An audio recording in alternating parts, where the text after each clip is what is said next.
Here are my breasts. The rest of me is coming tomorrow. This was how I learned to alleviate the awkwardness of boys my age, whose eyes tended to meet my overripe chest from the age of 10 onwards. It broke the ice while leaving some cracks in my dignity. I was good for a laugh, but not for dancing with at parties. By the time I turned 11, I was a 5'5", double D cup menstruating child in a woman's body who had to take ID on public transport to prove I was under 16. Those years became a catalogue of humiliations, inappropriate gropings, and intense shame. I attended my first proper dance at 14, a charity event with 1,000 tickets and heightened odds of my not merging with the flowers on the wall. Mum bought me a deep pink chiffon dress and a brand new crispy bra. I'd been wearing one for years by then, but still stared upwards when I clipped it on every morning. And a flat-chested skinny girl who lived in the ceiling stared back. On arrival, I chatted nonchalantly to girlfriends, hoping no one would catch me looking around every so often, wondering if just one boy would notice the private but passionate heart I was wearing on my deep pink chiffon sleeve. Far sooner than anticipated, a tall, dark-haired lad asked me to dance. Who knew? I tried to maintain my composure as we walked onto the dance floor, but I was too excited and skipped. It didn't matter if this was my only dance of the night. It didn't even matter what his name was. All that mattered was that he had noticed me and that I would feel beautiful for a few brief minutes. Suddenly, strobe lighting illuminated whatever was white on the dance floor and cloaked everything else in darkness.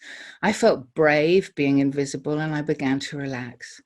The music moved into my hips and pulled me into my skin. My self-consciousness lifted, and for the first time since my period started and my breasts arrived, I felt worthwhile and attractive and free. It can only have been a couple of minutes before I looked down and noticed my brand new white bra blazing like neon through my transparent chiffon dress. My breasts were luminous, and my dance partner several I am not with her feet away. That moment stopped me dead in my dancing shoes for many years to come. It would be a long time following a severe eating disorder, a date rape, and several lacerating relationships before I danced that freely again. A major turning point occurred in my late 20s when my boyfriend of 3 years pinned me to a wall and put his hands around my throat. Up till then, we'd been a perfect psychological match because he believed I was an unworthy woman, and so did I. But in that moment, my self-regard rose with such ferocity, something shifted that never shifted back again.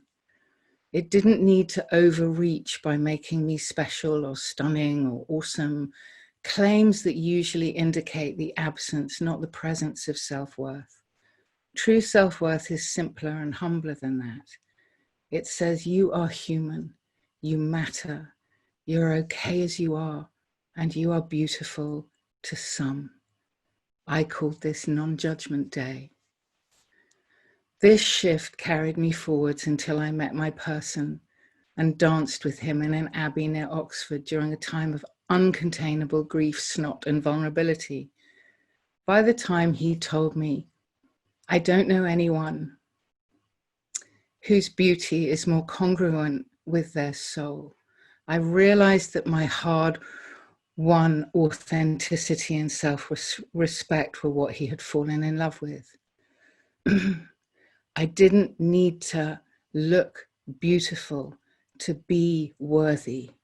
My worthiness made me beautiful because beauty is a verb, not a noun.